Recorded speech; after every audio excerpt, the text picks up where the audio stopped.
Tiga. Okay. Bismillahirrahmanirrahim. Assalamualaikum warahmatullahi wabarakatuh. Pertama sekali saya ingin mengucapkan terima kasih kepada Cikgu Syamim kerana sudi untuk ditemukan pada hari ini. Baiklah, boleh kalau Cikgu Syamim memperkenalkan diri dan juga subjek yang diajar. Bismillahirrahmanirrahim. Assalamualaikum warahmatullahi wabarakatuh dan selamat pagi. Sebelum itu saya memperkenalkan diri saya lah. Nama saya Muhammad Syamim bin Arifin, yang saya pakai dekat sebelah tadi. Di pengalaman mengajar selama 11 tahun, mula pada 2011. Saya kelulusan daripada lepasan Maktab Perguruan Teknik Kuala Lumpur. Pengkhususan major dalam RBT lah, Perkhidmatan Hidup dan Bentuk. Soalan seterusnya, semasa proses PDPC dalam subjek RBT, bagaimana cikgu mengoptimumkan penglibatan murid secara aktif dalam belajar? Mengoptimumkan penglibatan murid dari segi pengalaman saya lah. Saya selalu menggunakan pendekatan yang mudah difahami.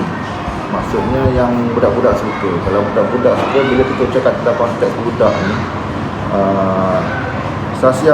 sikap budak ni dia suka yang jenis-jenis macam banyak unsur kecindan, banyak jenis-jenis loroh kan. Bila banyak jenis yang unsur jenaka macam tu, so budak-budak akan senang faham. Yang paling penting sekarang ni, kita galakkan dia punya komunikasi dua hala lah. Komunikasi dua hala. Tak kisahlah dia nak merapu ke ataupun dia nak straight to the point pada apa yang kita ajar ke. Yang penting dia bercakap. Dia bercakap, maksudnya kita boleh nampak dia minat untuk mendalami ilmu pada hari itu. Okey, seterusnya, bagi pemahaman cikgu, apakah yang dimaksudkan dengan konsep elemen keusahawanan yang diterapkan dalam proses PDPC pada masa kini? Elemen keusahawanan. Bila kita bersembang tentang keusahawanan ni, bukan kata untuk menjadi seorang usahawan, betul tak? Pada saya, elemen keusahawanan ni dia banyak cabang. Dia lebih kepada pembangunan dari segi keseluruhan lah, yang garis, jasmani, emosi, rohani dan sebagainya lah. Ada lima prinsip dalam keusahawanan kan. Itu maksudnya kita merangkumi keseluruhan semua tadi. Kita bukannya kita boleh cakap tentang keusahawanan, kita didik budak tu untuk dari seorang usahawan. Maksudnya berniaga kan. Lepas tu kita menerapkan pada budak ciri-ciri yang ada pada seorang usahawan. Maksudnya contoh macam berani yang berisiko, sikap dia sebagai berani buat keputusan, macam tu. So mana kita boleh kita selitkan. Okey, penerapan elemen keusahawanan dalam proses PDPC dapat menghasilkan murid kreatif dalam inovasi. Mereka cipta dan mempunyai kecenderungan untuk berurus niaga.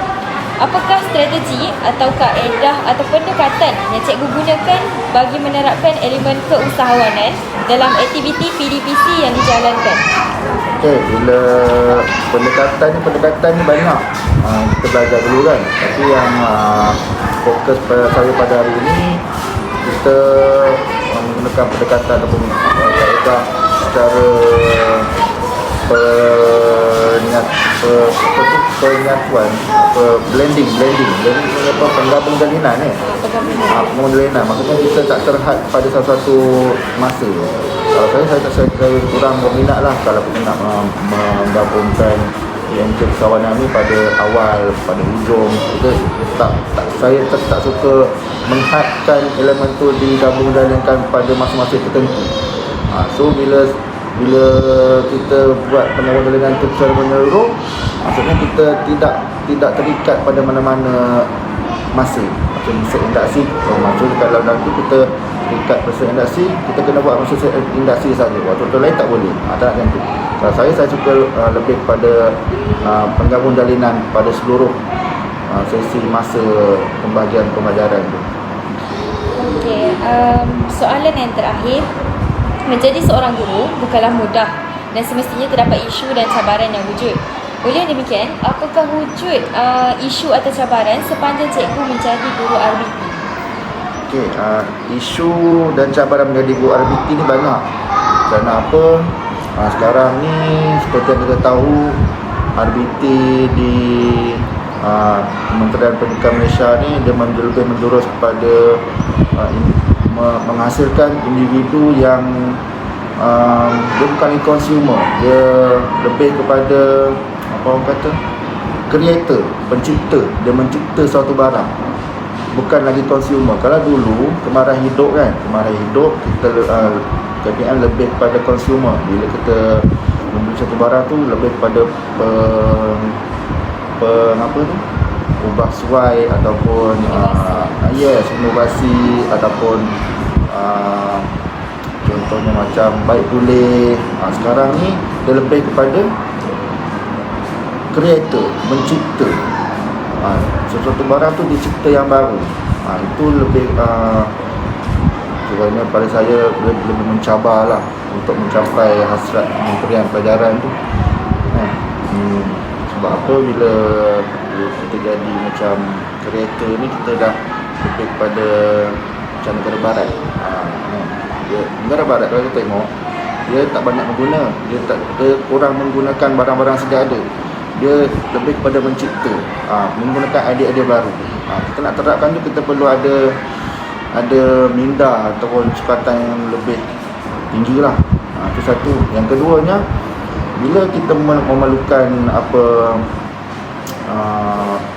menjurus pada minda yang ke arah kreator ni, so kita punya peralatan pun mestilah mengikut kesesuaian kan. Waktu sekarang ni, kalau yang kita tahu, ada satu tajuk baru yang diperkenalkan oleh KPM kan, iaitu apa tu, asas apa namanya, pengatur caraan. Pengatur caraan.